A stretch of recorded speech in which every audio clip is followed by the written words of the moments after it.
everyone, and welcome to this latest edition of Chrysalis on the Couch.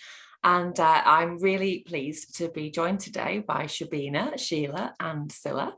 And I'm Joanna. I'm a tutor for Chrysalis, and I'm also a therapist in private practice. I'm a writer. I do lots of different jobs. And yeah, really excited to be talking today about a subject that's close to my heart, which is procrastination. Do we put things off? Why do we put things off? What is going on there? Why are we self-sabotaging when we do that? Is there a positive side to procrastination? Can it be a good thing? Are you one of those people who says, I work really well under pressure, that's why I leave everything until midnight the night before? We're going to have a chat about all that kind of stuff today, and also how it presents itself in the therapy room sometimes. So if you enjoy this video, please like and subscribe to the Chrysalis channel, and watch some of the Chrysalis on the Couch episodes where you get to meet loads of Chrysalis colleagues and students and tutors, and get to know people a little bit better and get involved in the conversation. So I would like to introduce everybody here. So say I'm Joanna, I'm a tutor. I live down in Farnham in Surrey with my son. And I'm just going to go around as you guys appear on my screen, if that's all right. So Shabeena, can I come to you first? That's fine. Tell us a bit about yourself. My name is Shabeena. I'm studying with Chrysalis, my third year of counselling and psychotherapy. I've really enjoyed the 3 years, and what's most interesting thing for me is the fact that when I was actually starting doing my work, the tutors really wanted to know how I understood things, and that sort of triggered it off. I thought, really, this person wants to understand how I think, how I do things. And eventually, when I got to the point where I was actually understanding what the teacher wanted me to do, that was like a challenge, and it felt really good, and I felt really stimulated. Yeah. And yeah, that was the part that really helped me a lot with my studies. Oh, brilliant. That's really good to hear. So you've been on quite a journey with it. Yeah, I have, definitely. And you're coming towards the end of the studying part anyway, so. Yeah. I haven't done my practical as yet. I'm looking forward to that as well. But hopefully in the new year, I should be starting that. Brilliant. Oh, that's really exciting. It all comes together at that point as well. So yeah. Gosh, well done. Brilliant to hear from you. And Sheila, another student, tell us about you and what path you've been on. Yeah, well, I'm Sheila, and I live down near Cambridge now.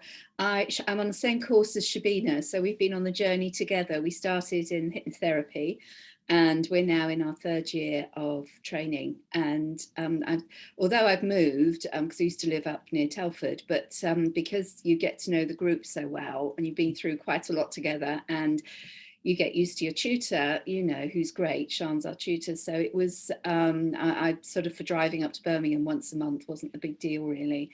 And of course, in lockdown, I think that was really hard because we were isolated. And so Shabeena and I, we used to have sort of catch-ups with other colleagues on the course, which just helped our motivation. But obviously for me, this is like a second career, because before I sort of did a lot of work with schools in Reading, where I used to live. And having remarried, yes, I've moved to Telford, then moved back here again. And yeah, I mean, I've actually, my kids are grown up, but I've got grandchildren now. So it's been, I haven't got the same pressures that other colleagues have on the course who are younger, who are working, who've got, family at home. So that's why it's been, perhaps I've been able to get through things a little bit more. But we always talk about it, how hard it is to fit the work in. So sometimes when you've got too much time, it's hard because there is no pressure on you. So it's only having the course coming up, you think, oh, I need to get it done in the next couple of weeks. So but anyway, we're going to go and talk about that. But yeah,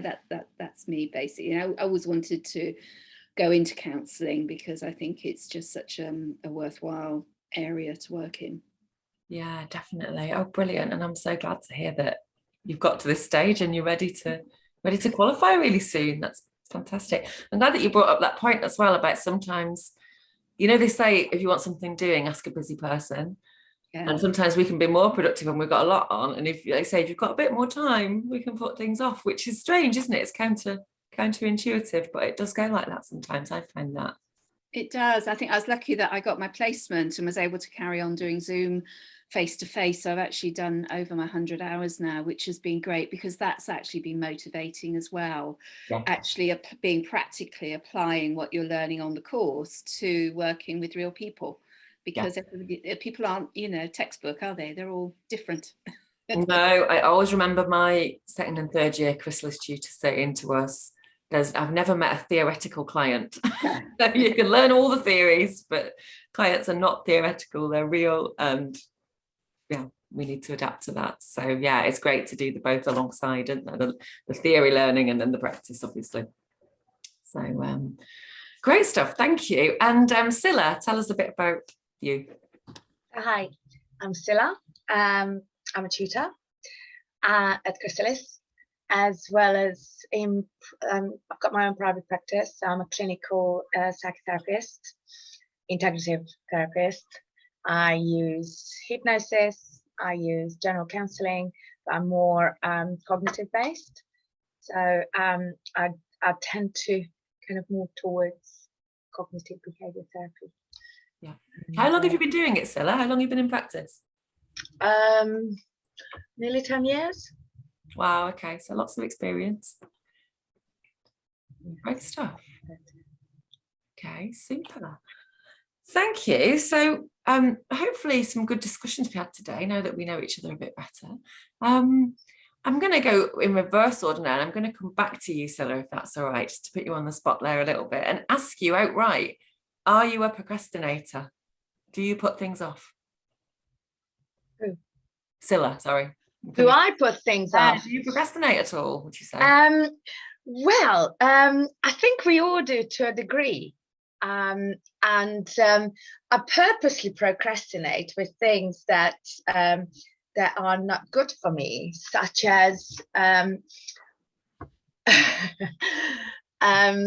for example, when I don't want to, when I'm out in social settings and everybody's drinking, Right. and you know the glass is being filled, and at that point I just say, a bit later, I'll have it a bit later. So I tend to put off something that is not good for me. So I find that once we put things off, we forget it. Yeah. And in that way, so procrastination can actually work on our favor. So if you just think about it, that here's a glass of wine, and okay, so I'm gonna have it a bit later. So you put it away, you put it off. Chance of you to forget about it is really high.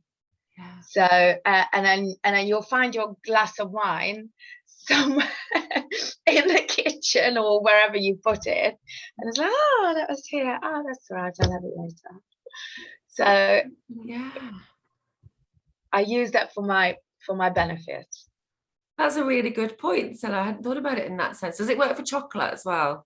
Yes, you can try it. Try it yourself. Yes, so it's basically, it works on the theory that you are relying on your memory. Yeah. So you're tricking your memory. You're using your memory that is going to be tricking you. So, and you're tricking your brain basically. So it's like, yes, I will have it later. Sure enough, you forget it. Yeah, that's a really good point. And actually, maybe that's when you're saying about it, you put things off that are bad for you. So maybe that's a more acceptable approach than saying, I'm just not going to have it. Because we all know, don't we, from our studies as well. And I'll have it. That denial is not a good thing. Yeah, I'll have it later. And that's my choice. Yeah. And you forget. Well, I would almost certainly forget. Yeah, my memory's shocking. My working memory's shocking. So yeah, good point. So for you, procrastination, when you practice it, is a good thing, and it's a choice. Yes.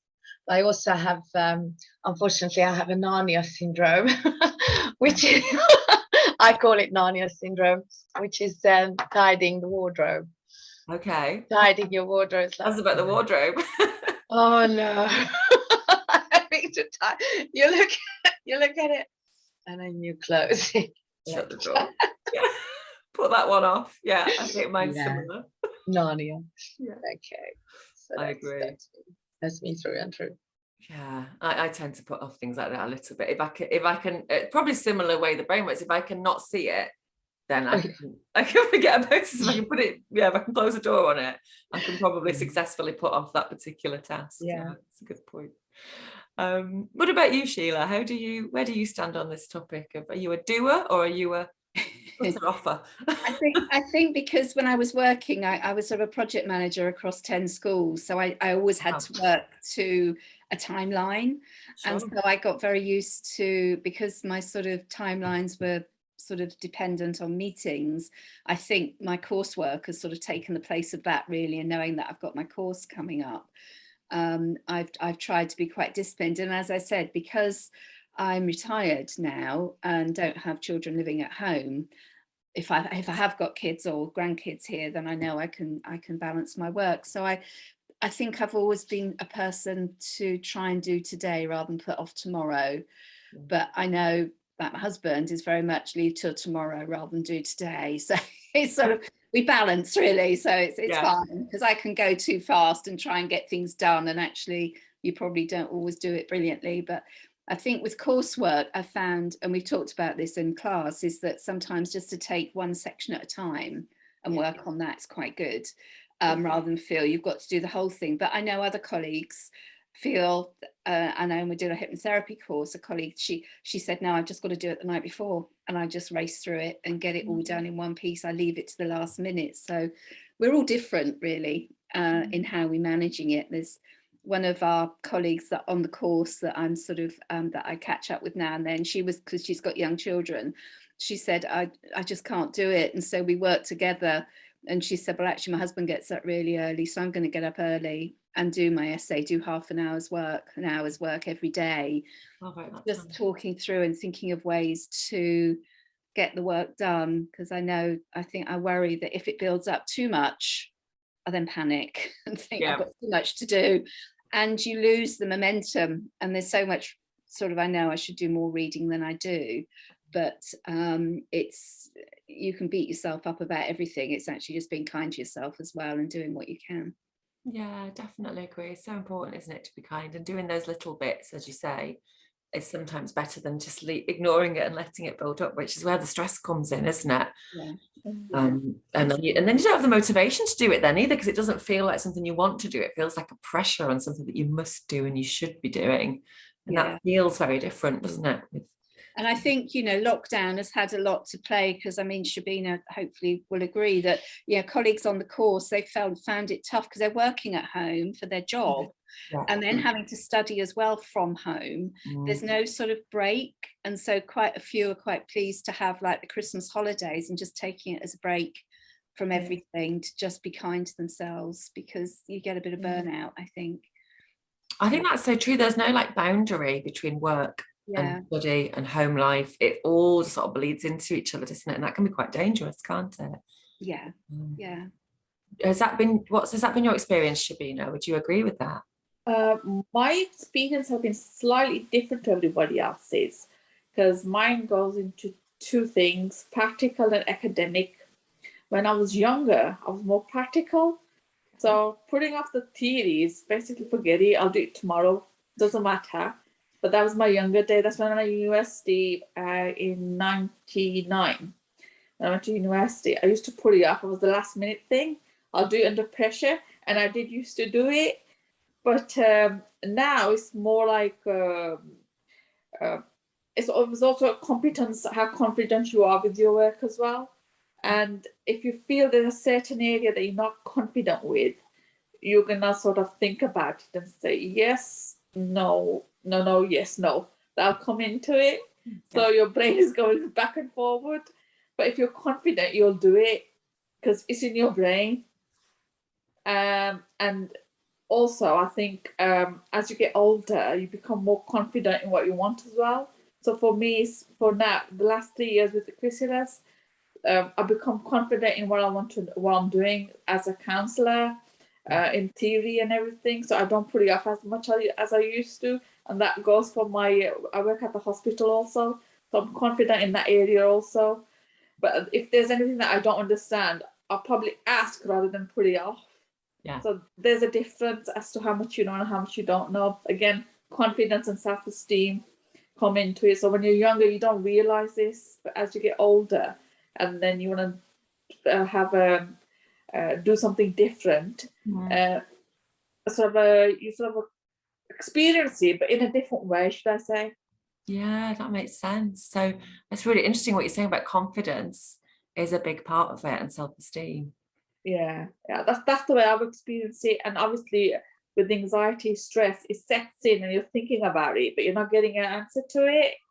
No. You know, but the answers are there, but you're not looking at them at the time. Yeah, the stress is blocking you, isn't it, at that point? Yeah, you get your blockages there.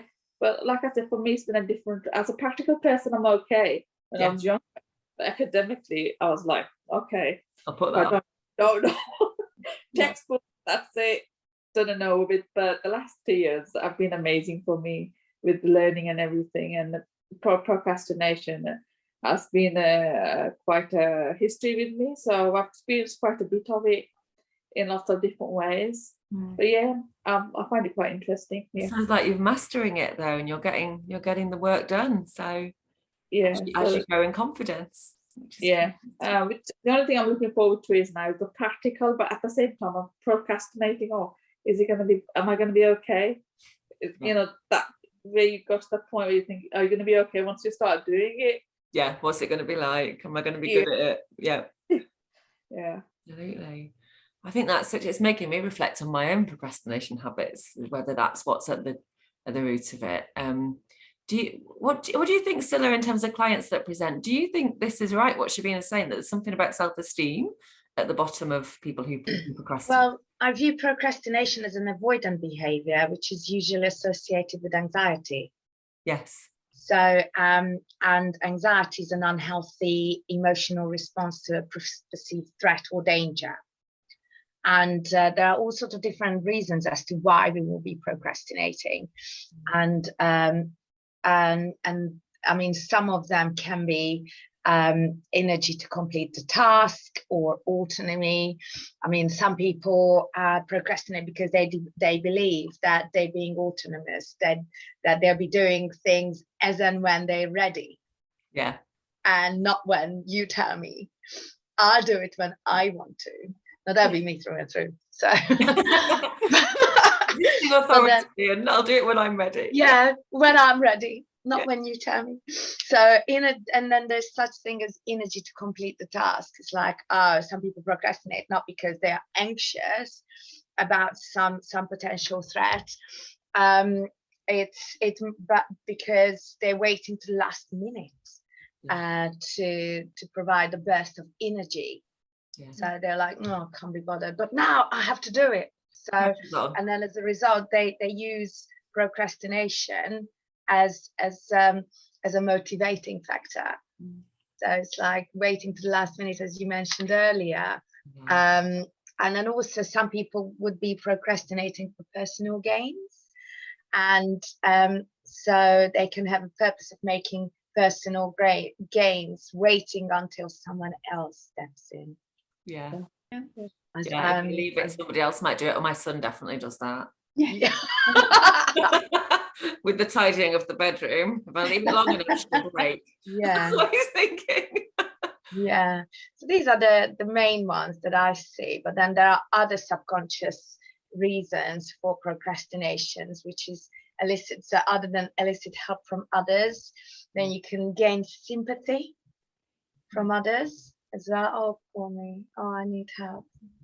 And then also gaining interest from others is, oh, you're gonna do this? Oh, isn't that impressive? You notice that? Yeah, maybe a little bit. I think, that's or you can be provoking anger from others as well, or you can be procrastinating because of overcommitted lifestyle. So you're just taking too much on.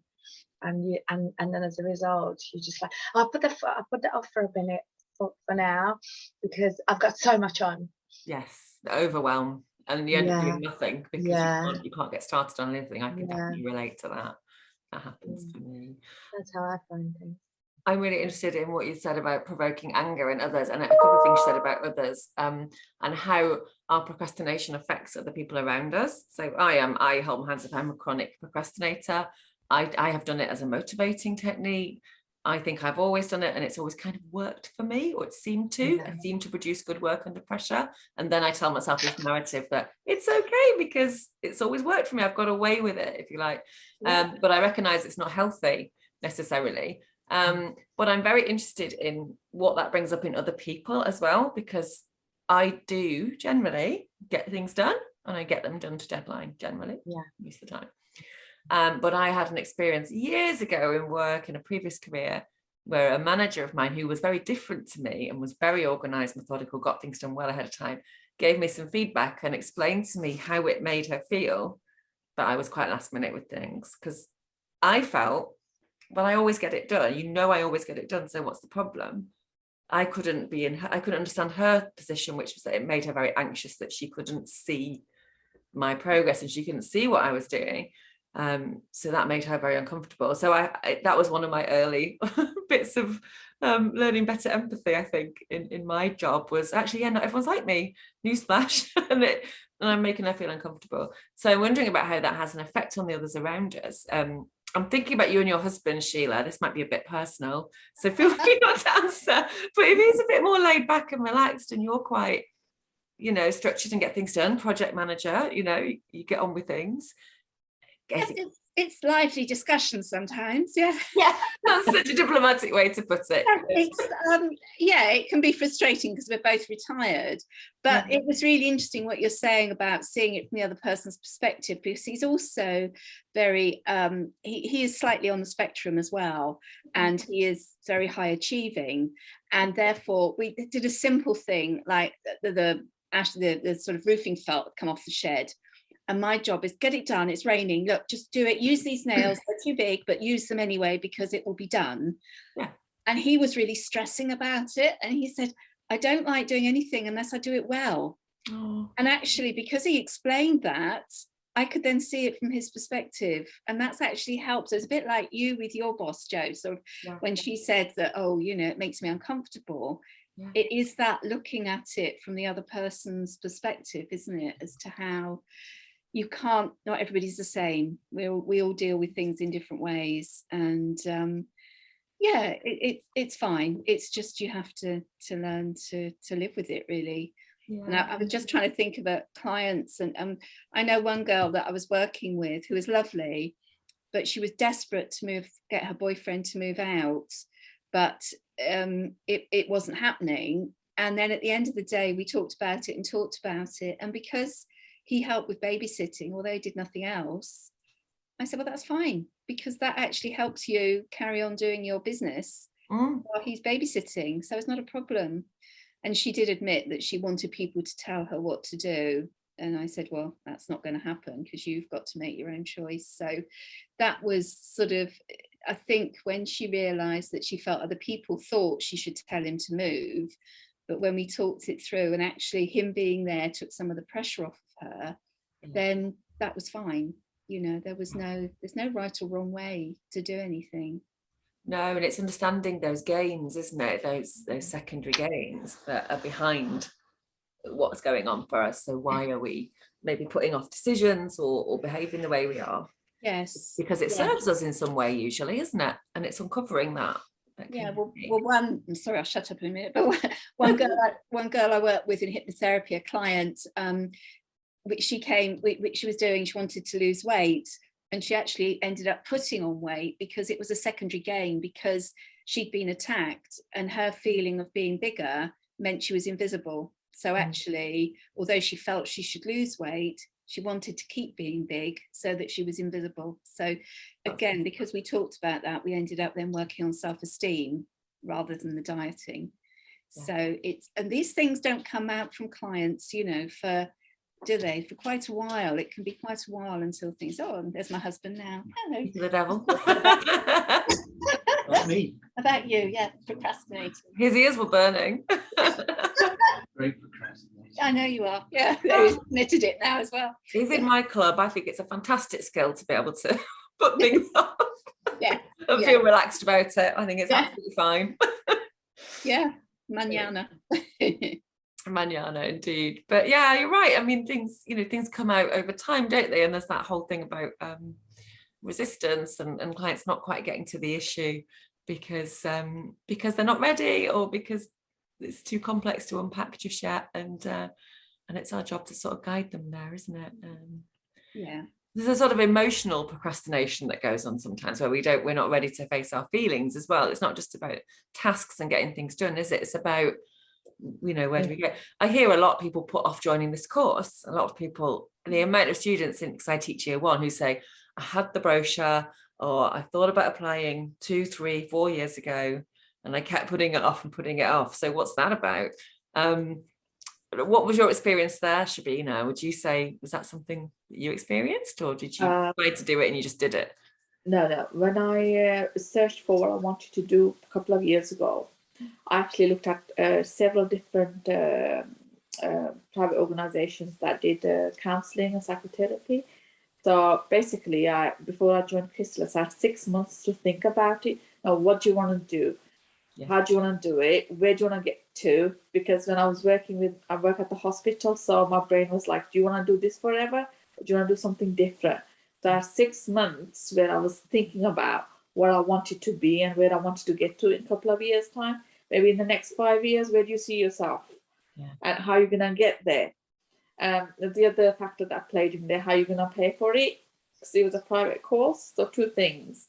Yeah. And I thought, no, I don't want to be doing this. I do want to do it, but this is not something that I want to carry on with. I want to forever. Challenge myself. And I'm glad I did it. I'm glad I challenged myself, because I think everybody should, anybody that's got a standstill and doesn't know what to do, should challenge themselves to do something new. But my procrastination, as you were talking about things done in the house, I'm a single parent, so I'm left to do most of what goes on in my house at the moment. I've got a boiler that's playing up. Oh. So my children are like, get done quickly as possible. And I'm like, I can't do nothing. It's under guarantee, and they'll come when they're ready to come. But no, they're insistent I should do it. So that's a bit of emotional going on there. Bit of pressure there from the kids. Yeah, pressure there. And it's a lot when it's all on you, isn't it? Relate to that. It's difficult. One thing good about it is, right, although my children put the pressure on me, I always take time doing things. Do you? So I eventually get them done my way, and they last longer. Good for you. See, you're taking your time and you're getting it done properly. Nothing wrong with that. I get all this emotional blackmail from my children, get it done, so-and-so's got it done, and I'm thinking, no, don't worry about it, we'll get it eventually done. Yeah, you know what you're doing, you're fine. It's confidence again, isn't it? You know that you're fine, you're going to get it done. Brilliant. Yeah. Amazing. But that's the best thing. Like I said, when I searched for it, I actually thought about what I wanted to do years ago when I went to university, in my in my late 20s. I didn't actually think about it, so I didn't do anything with my degree. So this time when I went into it, I actually thought about it. I'm quite happy that I did do that. Yeah, took the time. It's a really good point. Yeah. I think that's a good point about trying something new as well. And often we feel quite frozen, don't we? People procrastinate and put off making big decisions because it feels too big. But I don't know, I quite often say to clients, doing nothing is a decision. Yeah. Not taking any action is still a decision, isn't it? And when we recognize that in ourselves and think about that, it's like, oh yeah, I'm putting off this decision, but actually by doing that, I'm making a decision not to act. And when we think about that, what does that bring up? That's sounds a bit like fear of failure or fear of success as well. Yeah. That's a big part of procrastination for people, I think, isn't it? Yeah, definitely. Yeah. What might happen? Yeah. And actually, is it safer to just stay still? Say staying still is going to have its own result, isn't it? Yeah. Awfulizing is always a part of it, isn't it? It's usually a part of procrastination. So we demand for something such as comfort. Well, I absolutely must be comfortable to do this task, because if I'm not, then it's going to be awful. It's intolerable, and as a result, I'm too powerless and weak. So I'm just going to put that forward. I'm not ready. Yeah, that's it. Yeah. So, I don't think, sorry to interrupt there. I don't think we're ever ready. We have to sort of take that chance or that challenge. I don't think human nature is ever ready to do that until we take that chance and actually do it. Some people probably are, but most of us are not ready. We're there to take that challenge to see if we can. So when people say I will wait to have children until I'm ready, like, I don't know. I mean, I think we're all mums here, but you're never ready, are you? Yeah, You know? yeah. What an idea that you could be ready to be a parent. Like, you just never are. So Yeah. I'm not saying go ahead and do it without any thought, but yeah, waiting to be ready for something what is that? You know, how do you know that you're ready? That's the challenge, isn't it? That's absolutely true, because you never are. Being a parent, you never are ready. There'll never be a point I've never met anybody. There might be people that have said, oh, I was ready to be a parent. I've never met anybody like that.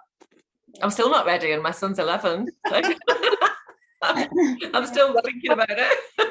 Well, my son's 25, my oldest, so I was never ready to be a parent, but I'm glad they're here and put me through a lot of bundle and joys in my life. So yeah, we're not ready.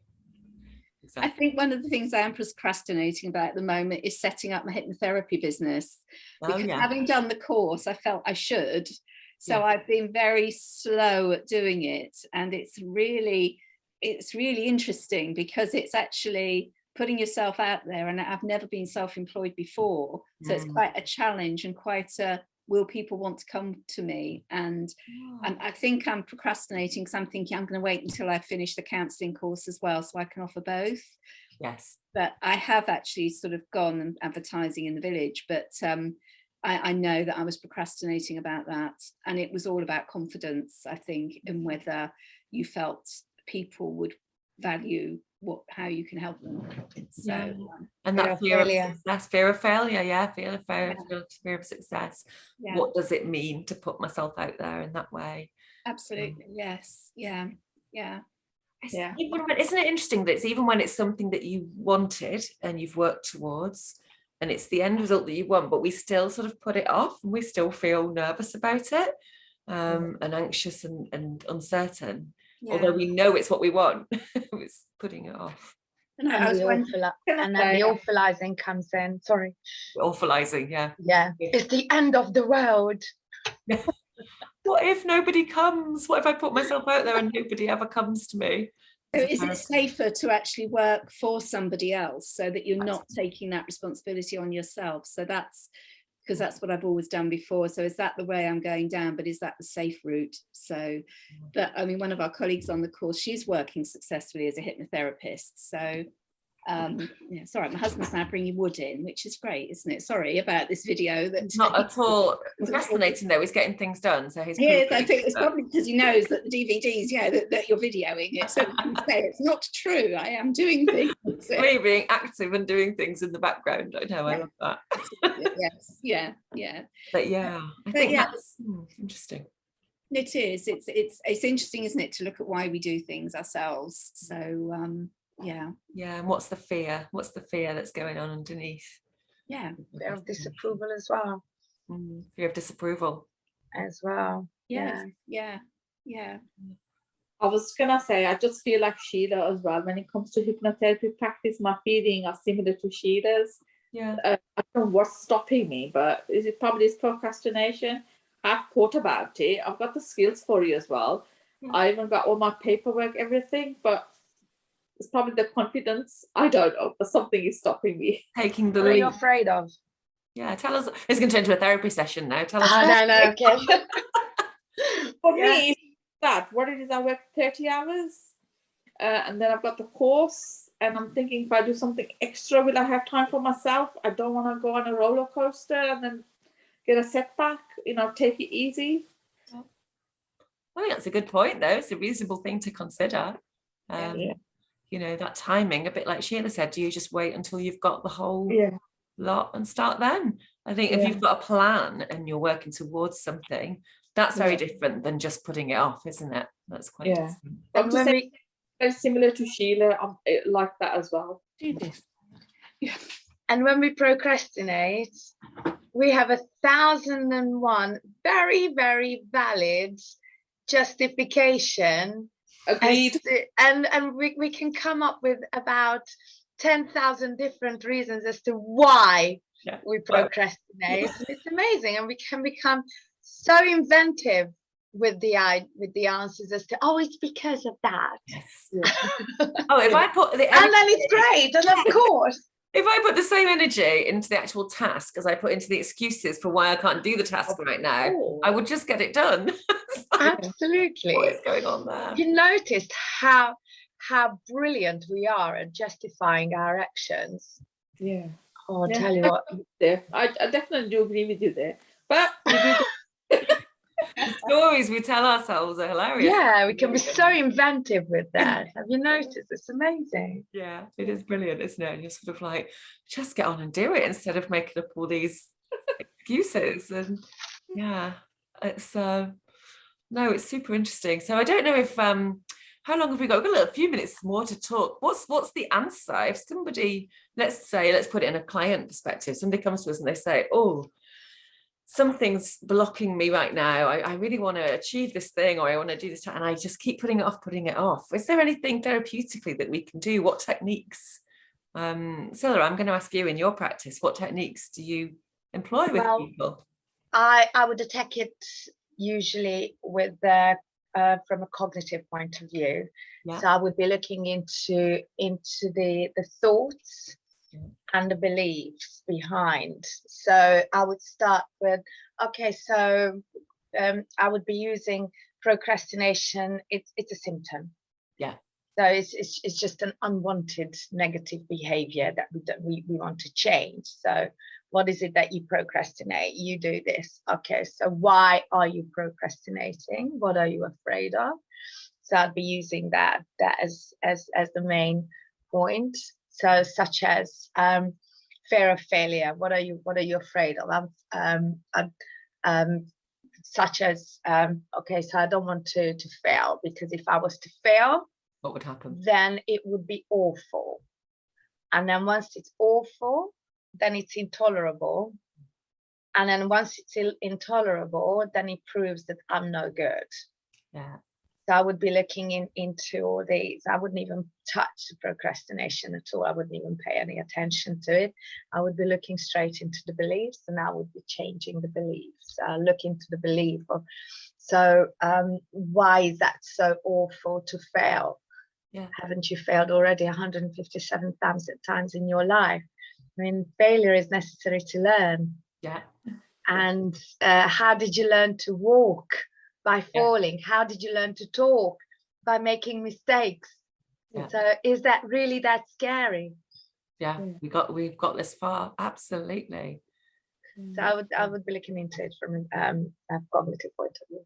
And where does that come from? What's feeding that? I think sometimes this is a bigger subject than we can get into now, but there is a sort of cultural thing sometimes about it's not okay to fail. We prize what we envisage as success so highly that there's a lot of pressure. That fear of failure can come from all sorts of places. It can come from family background, it can come from just general self-esteem, which itself comes from everywhere.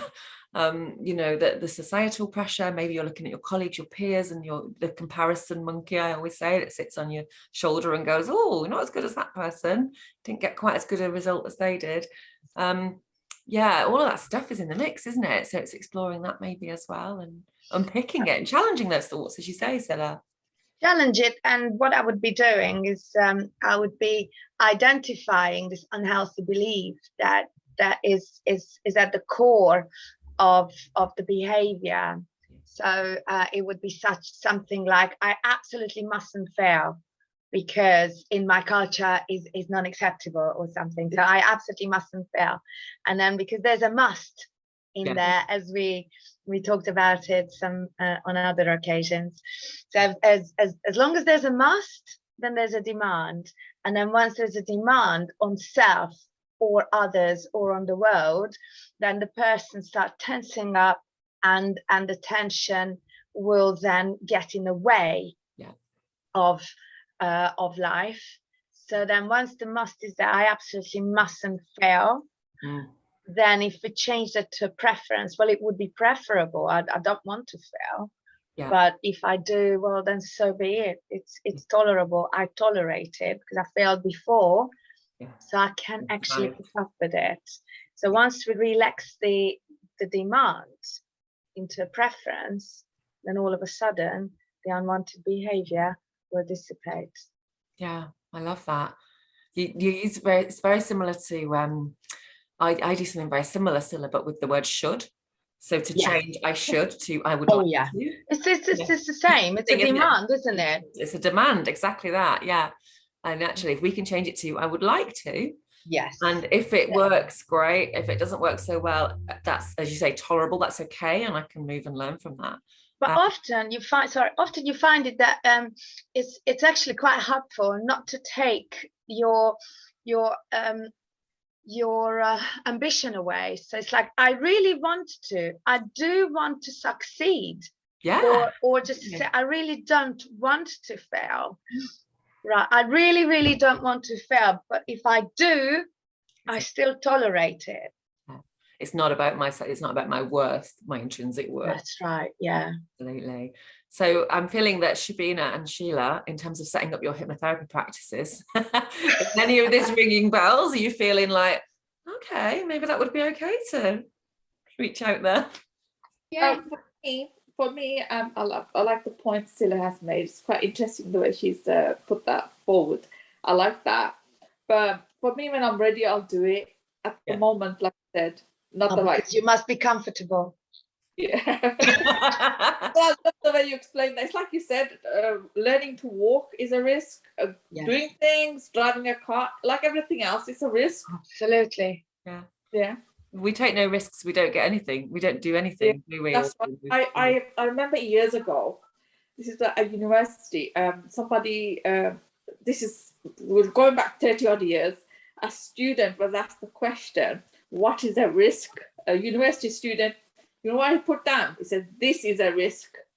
And he got into university. Wow. That's really interesting, isn't it? 30 odd years this is. So really, I understand where Cila's coming from. We must take There's also a tool, I don't know if you've ever used the cost and analysis, cost and benefit analysis. Yeah. Sheila well done in her project management, I'm sure. Yes, that's also quite, we can use can be quite helpful by in treating procrastination, is to look into, so what's in it for me to change and not to change, and what's in it for others if I change and not to change on a short term and long term. Yeah, I've definitely done that myself when I've made plans to change things in my life. I've done that whole, as I say, do nothing. That's a choice, isn't it? My do nothing scenario. What are the pros and cons and my actions? So I think one thing, just sort of final quickly, when I used to work with schools, we did a project around growth mindsets and fixed mindsets for children. And a growth mindset, I think, is being able to fail. It's fine because you learn from failure, as Cila was saying. And I think sometimes a fixed mindset, a very high achieving children, they don't like to fail because it's just this set path. And I'm always top of the class, and I'm working with a client at the moment who culturally has this very fixed idea of I must always be the best. And it's trying to let her see that actually going for something that maybe second best is not failing. Yes, that's huge, isn't it? And I think, as you say, Sheila, it's cultural, isn't it, often? But that is changing thanks to things like growth mindset in schools. I notice that is changing. I hear a lot of language from the kids of, I can't do that yet. Yeah, exactly. That kind of thing from growth mindset, which so hopefully we can slowly change that, can't we? And but I think there is still people who internalize that stuff about I must be the best, and anything that's not the best is not good enough, and therefore I'm not good enough. That's what we need. Sort of core conditions, isn't it, in their sense of self-worth as to who this defines who I am by being the best. And it's accepting that it's okay not to be the best. And what would happen if you weren't the best? Absolutely. Yeah. As you weren't the best at walking once upon a time, and you weren't the best at talking, and that was okay. Yeah, absolutely. So it's about what we do and not about who we are. So that's separating the things that we do from who we intrinsically are, isn't it? Yeah. oh, this got a lot deeper than I thought today. This is really, that's really meaty, isn't it? I just thought it's going to be about putting off your homework. And it's, or in my case, marking the homework or whatever it may be, just putting off those tasks. And how good we feel when we have put something off and then we get it done. And we go, has anybody ever said to yourself, like, why didn't I do that sooner? The sense of achievement to come with it is just outstanding sometimes. Absolutely. I feel like that about Chrysalis on the couch sometimes. I think, oh, I was meaning to do this last week and somehow it's got put back into this week and now it's done. I feel great. So that's just... Apologies about the wood carrying in between scenes. Right, don't worry. He's provided some extra entertainment. It's absolutely fine. It's nice to see him getting things done. So absolutely, and they're not procrastinating anymore, so that's good. See, there's hope for us all. Absolutely. Yes, yeah. Well, we want to wrap up so I can let you guys go and get on with your day. But thanks so much. It's been lovely to meet you all, and I could talk to you all day, and I've really enjoyed it. So thank you. I appreciate all of your input, and anybody watching, if you've got any comments or anything, pop it below the line in the comment boxes, and like and subscribe to the channel, and tune in again and come and see us again. So thanks, guys. Enjoy the rest of your day. Take good care, and I'll see you again. Bye. Thanks. Bye for now. Bye.